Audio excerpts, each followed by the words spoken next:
And look at what happens here. Look at the situation. He knows Golden Frieza is going to happen.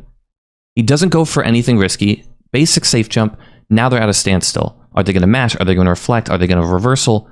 They both go for super safe options. Meanwhile, Gropus, even smarter, just gets the hell out of there with the teleport. And now they're back in neutral. Hey there, today we are going to watch and analyze some high-level Dragon Ball. I put out a poll a couple weeks ago about whether you guys would be okay with me analyzing some of the national championship matches and hopefully giving you guys some insight into what is going on in those matches, analyze some of the really high-level situations that these players are putting each other in, and maybe talk about why they're making the decisions that they make. My hope is that these types of videos can help us learn a lot about some high-level decision-making that happens in this game, and also understand a lot of the more nuanced situations that come up for a lot of us in our matches. So the match we're going to be covering today is from week 6 of the DBFZ National Championships. This is from Spain, Gropus versus Tigris. Hopefully I'm not mispronouncing either the names. Apologies if I am. These are two exceptional players that maybe flew under the radar for a lot of people, and they play two very interesting teams. If you guys are interested in watching the full set, I highly recommend heading over to the official channel. Damascus and Tyrant clearly had a lot of fun commentating this. Props to everyone involved for putting on a good show. I don't want to cover the full set, which is a first to 5, because I don't want to spoil the whole thing for you. There will be minor spoilers in this video because we're taking a match from the middle of the set, but I also don't feel good about ripping an entire set to YouTube for reaction content.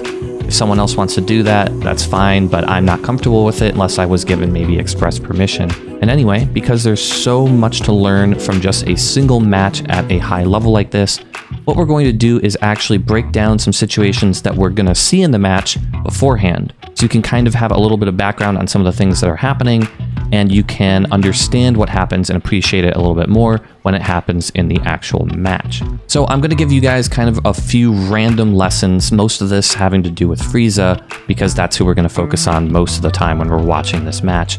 But there's a few general things too I want to talk about. First of all is Spark. It's super common to spark to get out of a situation on defense when you're worried about losing your character. It's generally a really good practice.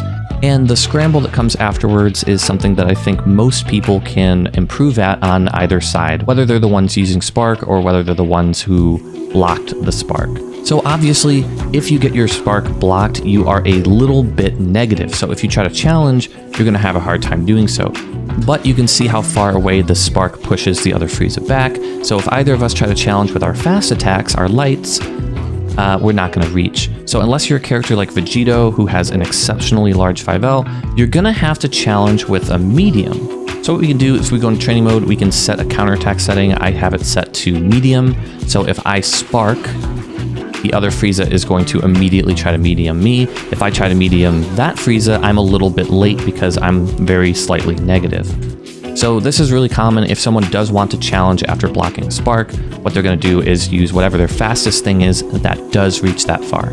That is going to come up at some point, although there's a lot of other rock, paper, scissors situations you can pull out of the block Spark situation. Alright, so moving on to some Frieza things that are going to come up in the match. First of all is Golden Frieza. Everybody loves Golden Frieza. The important thing to remember about this is that it's virtually impossible to punish, and it's a pause button. If you think of it as a pause button, like, okay, the opponent is going for some kind of a mix-up on me, I want to see what's going on, you basically are safe, and you can see exactly what's happening. Okay, I'm fine, I don't have to worry about a mix-up here. But one of the things that's really good about this for the Frieza player, beyond just that they can maybe avoid a mix-up, is that they can see when the opponent did something that is super risky. So in this situation, we can see that the other Frieza is in the middle of a Dragon Rush animation, so we are going to be able to get a punish. And this sort of risk influences people's decision making when they are fighting against Frieza, because if they're worried about Wake Up Golden Frieza, all of a sudden doing something like Jab Dragon Rush is now an enormous risk, because they can just clearly see that, oh, you're Dragon Rushing, the Dragon Rush misses because it goes through the invincibility frames, and now you're going to get punished. And Golden Frieza hits like a truck, so if they actually do an optimized combo, you're going to die. I really like what both players do in this match after Golden Frieza gets activated, because it shows that both of them really understand the risks involved and how to mitigate those risks. After Golden Frieza is finished recovering, in that scramble, either player can mash, either player can reversal, either player can vanish or hard tag or reflect. It's this really frustrating scramble, honestly, for both players involved sometimes. So anyway, I really like what both players do in that situation in the match we are going to look at. Now I wanted to quickly talk about Golden Frieza's discs. Frieza's discs are plus even up close. You see this is +2, and in the corner this is pretty common. You see this gets used kind of to get your turn started, then the discs come back and you can go for a mix up there. But in neutral, discs come out a lot as well. And it is really common to think that if we reflect these discs, that we are at an advantage, but we're actually not. If I reflect these discs from full screen because they're coming at me, first of all, I get a little bit of meter, because when you reflect something, you get meter. Not a lot of people know that. That's a nice thing to do. But we're not plus here. We actually were -15 in that situation. So it's really common after reflecting Frieza's Ki Blast to think we can do something, but if we jump or try to challenge, there's a really good likelihood that we are going to get hit. That's just some matchup knowledge where if you don't know that or don't think about it in the moment, you are going to likely get hit just based on what would normally be a good habit, which would be reflect and jump away. I get hit by that all the time because I forget about it all the time.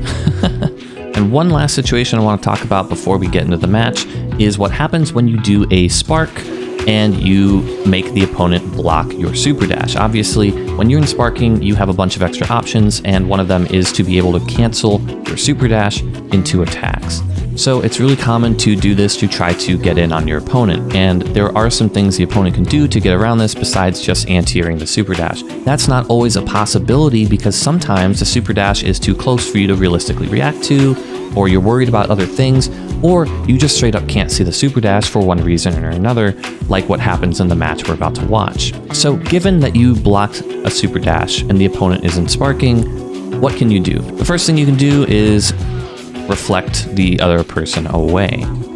This is super easy and this is super common. This is actually the most common response in the situation when someone understands that they need to get the other person off because their turn is about to get started. But the other player can bait this. If they just super dash and wait, they can get a full punish on this reflect. And especially if Golden Frieza is involved, this is going to obliterate the other player.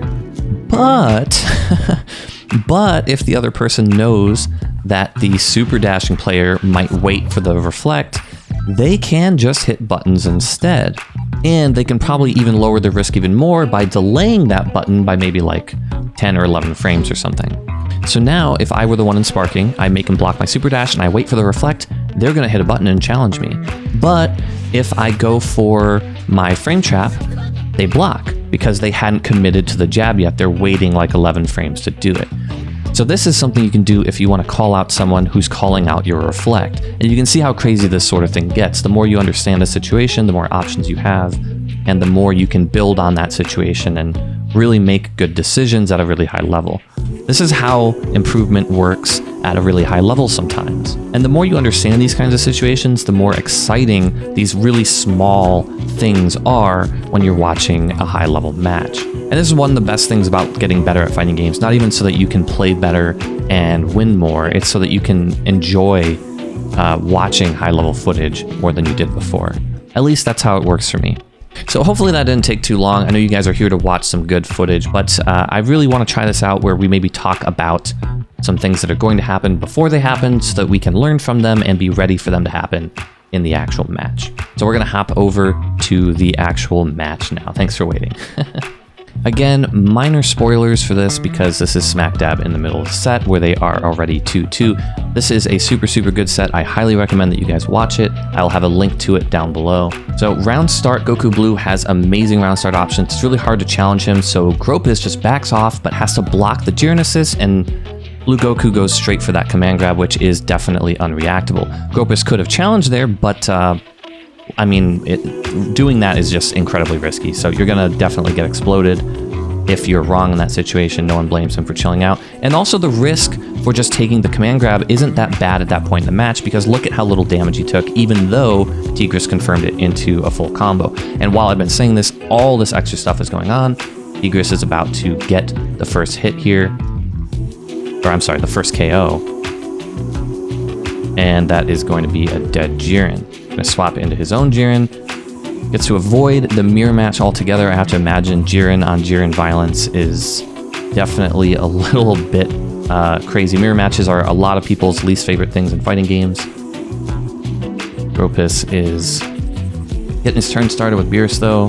Goes for the mix-up with the EX there, but that only works if the other person is respecting you. Gropus knew that he could challenge there with Super Dash. He could have also been exploded if Beerus called it out, but he got away with it. Now look at this situation that just happened here. We're going to back up really fast. I know we've been kind of speeding through this and missing a lot, but I want to go back into the situation with the Spark, because this is one of those things that we talked about earlier. So Gropus is able to block the Spark in this situation, and now he knows that he's plus. So he's going to challenge with that medium, and and Tigris knew that this was a possibility, so he goes for the counter. And he doesn't go for the EX counter, he goes for the regular one. I'm pretty sure the EX one would have been all blue damage. If I'm wrong about that, we can double check that at the end of the video.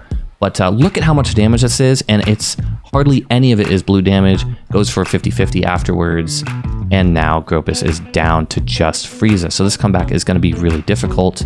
Even though he's got 6 bars and a Spark, that's still really tough to do, because if Golden Frieza gets involved too soon, he's going to end up in a bad situation. That's the other situation we talked about earlier. There's a possibility when you use Golden Frieza too soon that it'll run out, you know, before the match is over, and you're going to get punished in that situation. So it's always scary to pop it too soon. Okay, so we rewound just a little bit so we can see this situation again with the discs that we covered earlier. Frieza is going to toss out the discs. Tigris is going to reflect, thinking he can get away, and he gets caught for jumping out. Now, excellent conversion from Gropus here. He knew that the discs were going to come back after that frame trap hit him, and he's able to get his turn started. Now that, usually people at a high level kind of know that when the discs come back in the corner, it sucks you out. It can go for a cross-up situation. I'm going to give Tigris the benefit of the doubt that he knew that that was a possibility, that he knew that cross-up could be coming there, but he just got punished for challenging when discs were involved, so he wasn't really feeling like doing it again, is at least my guess. Excellent anti-air there from Tigris, and now this is all going to go downhill. Frieza's going to have to go for Golden Frieza soon. And there it is. So Tigris didn't go for anything fancy there. He didn't go for Command Grab, he didn't go for Dragon Rush, he just went for a basic safe jump. And look at what happens here. Look at this situation. He knows Golden Frieza is going to happen. He doesn't go for anything risky. Basic safe jump. Now they're at a standstill. Neither player has advantage here. What is going to happen in this scramble? Are they going to mash? Are they going to reflect? Are they going to reversal? They both go for super safe options. Gropus goes for a counter, and at the same time as Ultra Instinct Goku locking the other person down. So if nothing happened and Frieza were just going to block here, he's going to be able to lock him down with the assist. That's so smart. Meanwhile, Gropus, even smarter, just gets the hell out of there with the teleport, and now they're back in neutral. He got out of the situation for just, I mean, obviously the 3 bars, and now he's obviously also in a bad spot. But I really like the decision-making from both players there. Neither player really wanted to take a big risk, especially since Tigris, even at the health he's at, probably still could have lost that character in just one hit, because sparking Golden Frieza is probably going to end your life. Now Ultra Instinct Goku is gone. EX Shockwave is so good. EX Explosion, whatever it's called. Now we're down to this last situation here. Remember how we talked about that we couldn't always deal with Super Dash? We can't always anti-air it. We can't always react to it, even if we could anti-air it. This is what I mean. First of all, this Super Dash that's coming is off the screen. It's already happening. We're in the middle of the Super Dash. Can you see it? You can kind of see it. It's down here. It's down here, right in the bottom corner. But what can you do in the air right here, right? It's really hard to air. Jiren's one of those characters that doesn't have a really good option to deal with Super Dash in the air, except for just jab. He doesn't have an air level 3, so he just had to deal with it. Okay, so let's see what happens when he actually does block the Super Dash. Exactly what we talked about earlier. If either player makes a mistake here, they're going to lose the game. They're both at too low of health. Gropus has obviously Golden Frieza in Sparking, and Jiren just has no health. Even though Gropus is in Sparking, Tigris has a lot of meter, and Jiren's level 3 is going to burn through that spark like nothing. So neither player really wants to take a big risk here. So Gropus is hoping that Tigris would go for the Reflect here and he'd be able to just end the game punishing the Reflect. He doesn't bite though, challenges with the delayed jab, and is able to get his turn started. Unfortunately, misses the combo there, and it's going to give Gropus a chance to turn this around, I believe, with a Dragon Rush.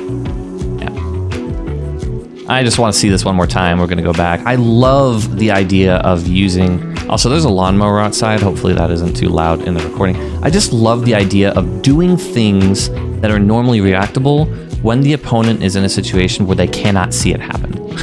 It's like when you start a Dragon Rush when they're off the screen and they can't see you anymore and they just fall right on top of it. I love stuff like that. So this is one of my favorite matches of the set, so I wanted to talk about this, and I think there was just a lot of interesting stuff that we could cover that I think a lot of players might have missed.